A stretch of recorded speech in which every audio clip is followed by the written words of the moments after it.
Viewers, amid ongoing diplomatic talks with Iran, the US has continued its military campaign against Yemen's Houthi rebels, who Washington alleges are backed by Tehran.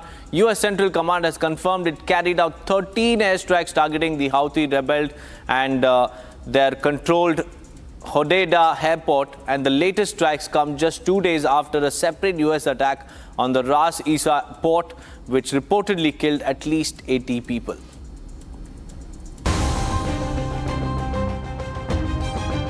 The United States has carried out 13 airstrikes targeting the port and airport of Hodeidah in Yemen.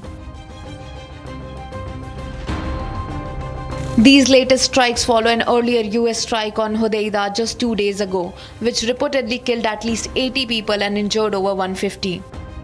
Houthi rebels claim that US military also launched a series of airstrikes on Sana'a, the Yemeni capital, and another of their major strongholds.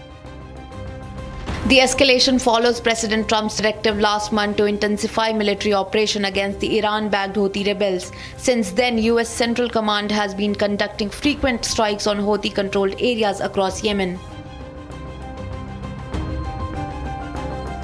President Trump has praised the military campaign, vowing to continue the offensive. US Central Command, which oversees American military operations in the Middle East, confirmed it is continuing strikes against Houthi targets in Yemen. According to sources, around 200 people have been killed by US strikes since March 16th.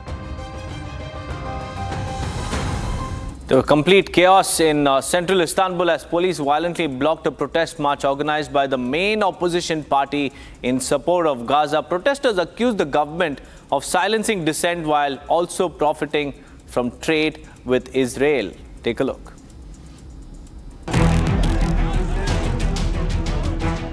The streets near Taksim Square were tense as police moved in to shut down a protest march organized by Turkey's main opposition party, the CHP, in support of Palestinians in Gaza.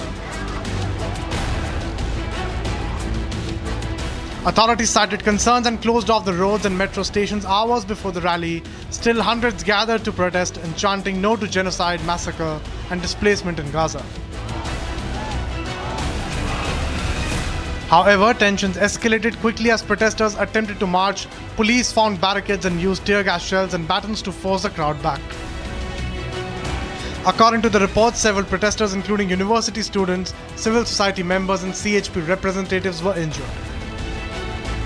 CHP leaders condemned the police action and pledged legal action against those responsible.